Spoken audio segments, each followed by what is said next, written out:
السلام عليكم ورحمة الله وبركاته. ازيكم يا حبايبي؟ عاملين ايه؟ يا رب تكونوا بخير. اللهم صل وسلم وبارك على سيدنا محمد افضل الخلق وعلى اله وصحبه اجمعين. النهارده تالت يوم لينا هنا. طبعا عايزه اقول لكم يعني جو تحفه. كل حاجه حلوه وجميله. الفندق، المطعم، في 3 مطاعم: مطعم ايطالي ومطعم شرقي والمطعم الرئيسي. طبعا احنا لسه النهارده المطعمين اللي هو الشرقي والتاني والايطالي وفي مطعم اسماك، دول بيقدموا عشاء بس. احنا دلوقتي لسه في بدايه اليوم. صحينا عشان ننزل نفطر والغدا طبعا وكده، فلسه في بدايه النهار. اما بقى المطاعم التانية بيبقى لازم فيها حجز من بالليل، بيبقى حجز بتاعها بالليل العشاء يعني. المهم ان المكان حلو والفندق جميل، مبسوطين الحمد لله، والولاد مبسوطين جدا، والاجازه جميله جدا، والجو حلو جدا النهارده. فيا رب كده يسعدكم ويفرحكم انتوا كمان تشجعوا وتحمسوا كده عشان اللي ما طلعش كده مصيف يطلع ان شاء الله. عايزه اقول لكم بقى، لاول مره يشوف قناتي ما انساش دوس على كلمه الاشتراك اللي باللون الاحمر او كلمه سبسكرايب. وكل اللي يشوف الفيديو ما ينساش يحط لي لايك حلو من عنده وكومنت احلى كده زيكم كده ان شاء الله. ربنا يخليكم ليا ويدومكم دايما في حياتي يا رب. شجعوني كده وحمسوني وحطوا لايكات كتير على الفيديو عشان الفيديو يتشاف كده ويترفع. بحبكم قوي، بحبكم في الله يا احلى واجمل متابعين في الدنيا. ويلا بينا نشوف النهارده هنعمل ايه، والفيديوهات بتاعتنا او فيديو النهارده هيكون عباره عن ايه. يلا بينا.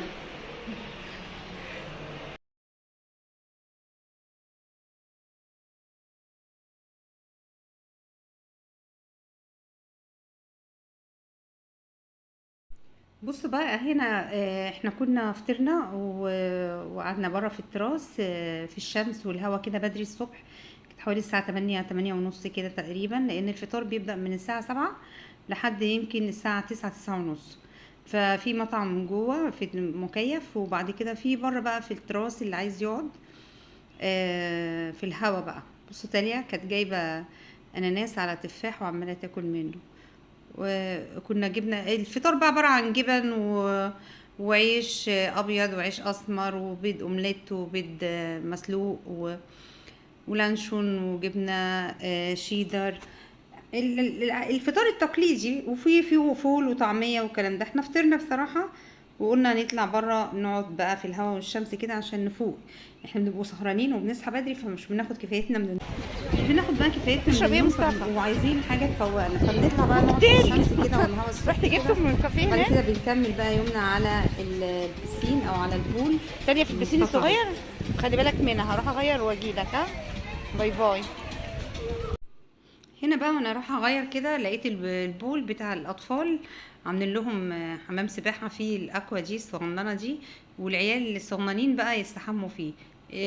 ما تقلقيش ابدا، او امان جدا انك تسيبي الاطفال الصغيرين في البول ده وهم بيلعبوا وبيستحموا. اولا البول مش غويط. ثانيا في حد او واحد او عامل موجود عينه على كل العيال. بصوا البول. تاليا دي بتاخو جنى ومصطفى.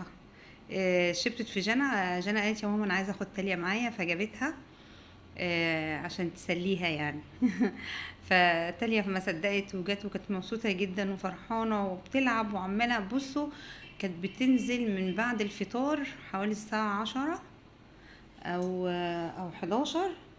بصوا البت دي اجنبيه من المانيا، بكلمه بعكسها كسفت مني. فكانت تالية بتقعد على في البسين او في البول من الصبح لحد الساعة 6 المغرب. تخيلوا، لحد ما يصفروا كده ويطلعوا الناس من البسين، لدرجة ان وشها بقى احمر من عند عينيها كده، احمر بمناخيرها.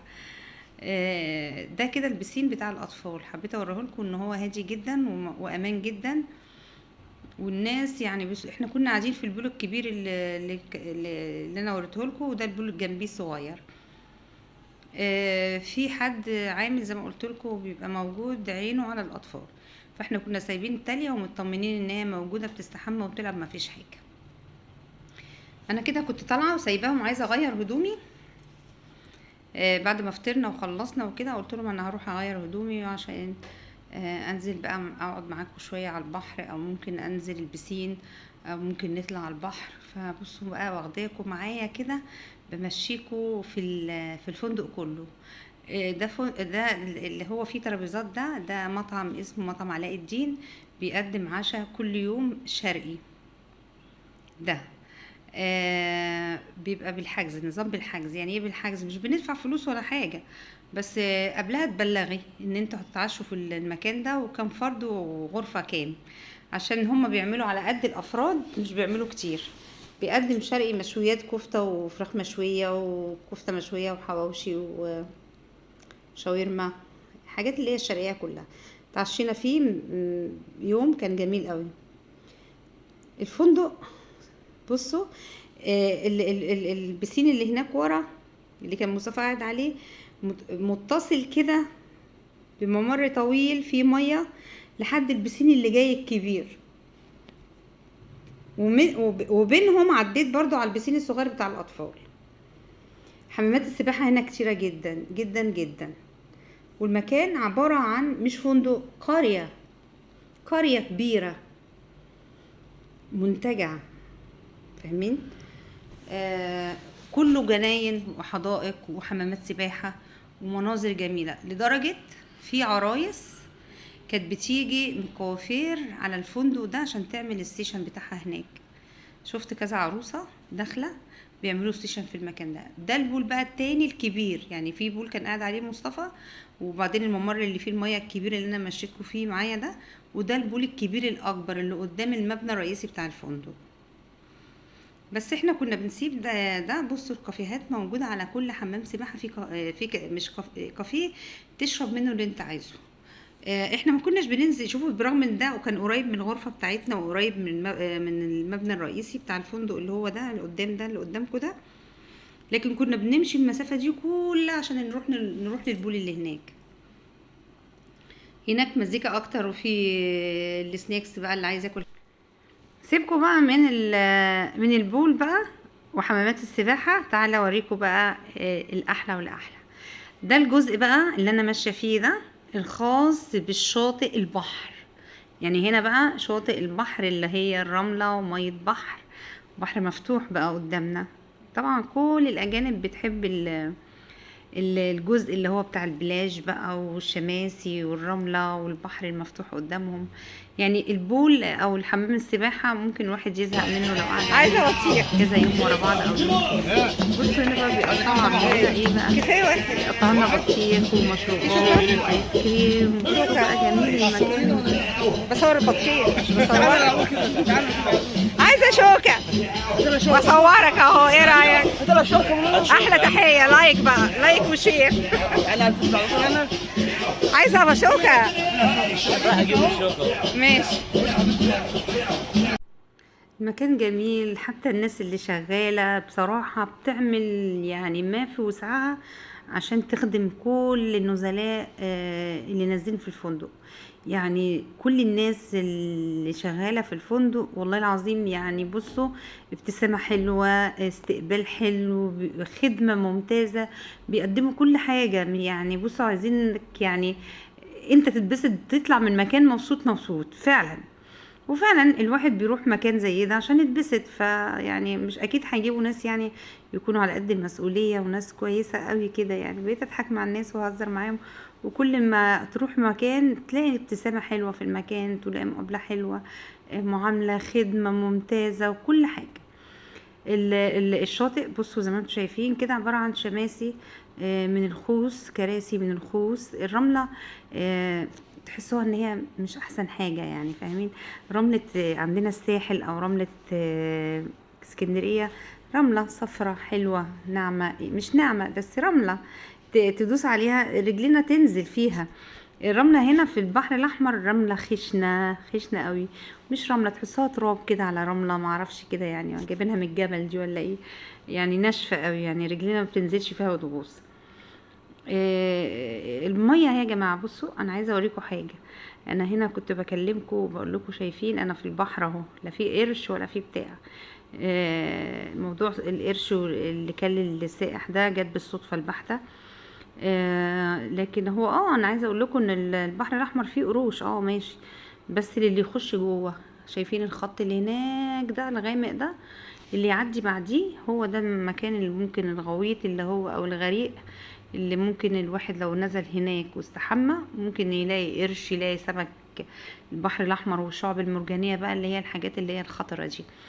وهناك بقى بعد الخط الغامق او الخط الاخضر اللي في اخر البحر ناحيه اليخت اللي هناك ده، عامه ما حدش بيخشه لوحده، بيبقى معاكوا غواصه، بيبقى معاكوا يخت زي اللي واقف ده، بيدخلك جوه الميه، بيفرجك على الاسماك واشكالها وجمالها والشعب المرجانيه والحاجات دي. لكن اول الشاطئ بصوا شايفين الرمله احنا باينه، يعني ميه مفيش عمق، يعني الرمله باينه اصلا، يعني مهما نخش نلاقي نفسنا واقفين، يعني الميه جايه لنا ما حصلتش حتى عند ركبتنا يعني. فهنا الامان بقى ان الواحد ممكن يستحمى في الميه دي وياخد ولاده وينزل فيها زي الناس اللي قاعده دي كده اهي، وما تقلقوش مفيش حاجه، ولا سمك ولا حته غريقه ولا شعاب مرجانيه ولا مثلا سمكه قرش تطلع لبره مثلا ولا حاجه، موجود في الغريق جوه. والغريق ده ما حدش بيخش له، انا زي ما قلت لكم لوحده على رجليه كده ما استحاله، بيخشوه بال بالمارينا اللي هي الغواصه، او بيخشوا باليخت. الشاطئ جميل، منظره حلو قوي، الواحد بس يجي يقعد هنا بس وينام كده على الشезлونج او تحت الشمسيه كده ويتفرج على ويبص على البحر كده لمسافات بعيده بعيده قوي قوي، تحس ان انتوا ايه مرتاحين ونفسيتكم مرتاحه قوي. الشاطئ موجود متوفر كمية مالحة، مية البسينات موجودة كمية عادية بعيد عن الرملة وبعيد عن التلزيق بتاع الرملة ورجلينا تتملى رملة وكده. انا عيالي عامة بيحبوا البسين عشان هما يعني مصطفى بالذات ما بيحبش ان رجله تبقى طالعة فيها رملة ويتضايق ويقعد يغسلها وينفضها، فكان بيتضايق من موضوع البحر والرملة عندنا في اسكندرية. لكن هنا بيحب ان هو ينزل حمام السباحة وبيطلع نضيف، دوبك ياخد دش كده او شاور بمية نضيفة ويحط شامبو على راسه ويغسل وكده يعني. لان احنا بعد ما بنقضي يومنا على البسين او يومنا على البحر بنطلع بقى اوضنا، اذا كنا نغير هدومنا هناخد شاور، نلبس بقى ونتشيك عشان بقى ننزل على وجبة العشاء. وبعد العشاء بقى بيبقى عامة بيبقى في سهرة بقى تحت وكده، يعني حفلات ورقص وبتاع.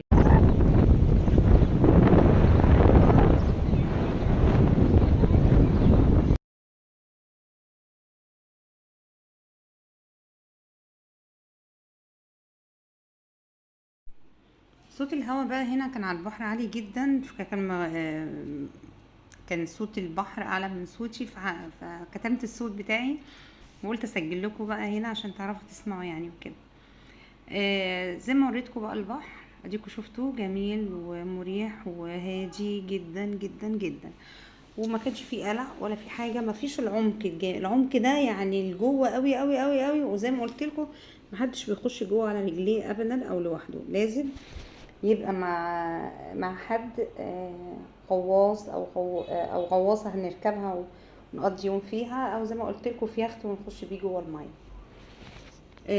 فالدنيا امان ما تقلقوش، واللي عايز يروح الغردقه يا جماعه يحجز. بس زي ما الاسعار هتبقى بعد العيد مختلفه تماما، يعني هتغلى الضعف، يعني اذا كانت دلوقتي مثلا ب2000 وحاجه بعد العيد هتبقى ب4000. فانا حبيت اوريكم يعني المكان واوريكم الاسعار واقول لكم الدنيا ماشيه هناك ازاي، والجو حلو وجميل ما فيش اي حاجه، والناس جميله والناس كلها مبسوطه وعايشه وكله تمام التمام وزي الفل. هنا بقى دخلنا المطعم عشان ناخد وجبه الغدا، وكنا اتغدينا بس ما صورتلكمش الغدا المره دي. وبعد ما اتغدينا كده بقى بنحلي بقى، بناخد المشروب اللي احنا عايزينه، وطلعنا برضو بره في التراس. المطعم جوه زي ما قلت لكم زي اللي انتوا شايفينه ده مقفول بس مكيف، فاحنا بنحب نقعد بره في الهواء الطبيعي. فالولاد قالوا لي يا ماما عايزين نشرب حاجه، فطلعت بقى دخلت البار هنا عشان خاطر اجيب لهم مشروبات يشربوها، بس مش المشروبات اللي انتوا شايفينها اللي في الازازه الخضراء دي. الازازه الخضراء دي للاجانب مش لينا احنا. طبعا في الليمون بالنعناع وليمون سبرايت بالليمون والنعناع، ده مشروبنا المفضل هناك، سبرايت بالليمون والنعناع. هما بصراحه بيعملوه هناك تحفه. وفي بقى الكولا وفي السيفن وفي البرتقال الفانتا، في كل حاجه بقى. المشروبات الغازيه عامه موجوده في الماكينات اللي هي بتبقى احنا بس يا دوبك ناخد الكوبايه ونتك على المكنه زي ما انتم شايفيني كده واخد اللي انا عايزاه. اما الحاجات الخضراء اللي في الازازه دي او الحاجات الصفراء دي اعوذ بالله، دي ما كانتش لينا طبعا، دي الاجانب، وانتوا عارفين الفنادق كلها اجانب فهم بيفضلوا يشربوا الحاجات دي دايما. فهم برضو الفندق بيوفر لهم الحاجات دي لان هم متعودين عليها، فمش هيجوا مصر يعني يحرموهم من الحاجات دي وكده يعني. انا زي ما انتوا شفتوا كده كنت بملى الكوبايات بالسبرايت، وهو حاطط لي التلج والليمون، واحنا بنروح عند المكنه نملى بس الازازه سبرايت. مشروبنا المفضل سبرايت بالليمون والنعناع. طول النهار كنا رايحين جايين نشرب بصراحه. خدت بقى المشروب وطلعت لهم بره زي ما انتم شايفين في التراس بقى، في الهوا جميل بالليل والمنظر تحفه تحفه تحفه بالليل. واخدين الجاتوه بتاعهم اللي هو الحلو بقى، ده الحلو اللي بعد الغداء، يعني الحلو بعد الغداء فيه فاكهه كتير، كل انواع الفاكهه وفي جاتوه. احنا بقى بنفضل الجاتوه، فخدوا الجاتوه بتاعهم وطلعوا بره في الهوا مع السبرايت اللي انا جبته لهم ده، وقاعدين كلهم اهو مستمتعين بالجو والجمال والقعده. وتاليا عماله تاكل الجيلي ده ولا ايه؟ جيلي. تاليا كانت عماله غرقانه في الجاتوه. المره دي غيرت جابت جيلي. زهقت من الجاتوه. جنى كالعاده قاعده على التليفون، مصطفى طبق الجاتوه قدامه، وانا بقى عماله بقى فرحانه كلي. بالجو ده، وقاعده بقى تاكليش ليه؟ بصورهم كده، واحنا بالليل بقى وشوفوا منظر حسب الكوبايه دي دخليها جوه لا تقع تاني. حلو الجاتوه؟ انت بتموتي في الجاتوه يا توته. الجو اطفال 9 الا ربع، والعادي 9 ونص وبعد ساعه ونص. لا احنا عايزين نلحق، احنا النهارده في واحده روحي يلا. ماشي هروح لوحدي. يلا روحي معايا الساعة ونص. اتعشينا وناكل بقى الحلو اللي انتوا شفتوه الجاتوه بتاعنا ده. في مطعم جوه، وبعدين ده برضو مطعم تبع المطعم اللي جوه، بس هو في التراس طبعا حلو جدا، والمنظر ورايا تحفه جدا زي ما انتم شايفين. بصوا جميل.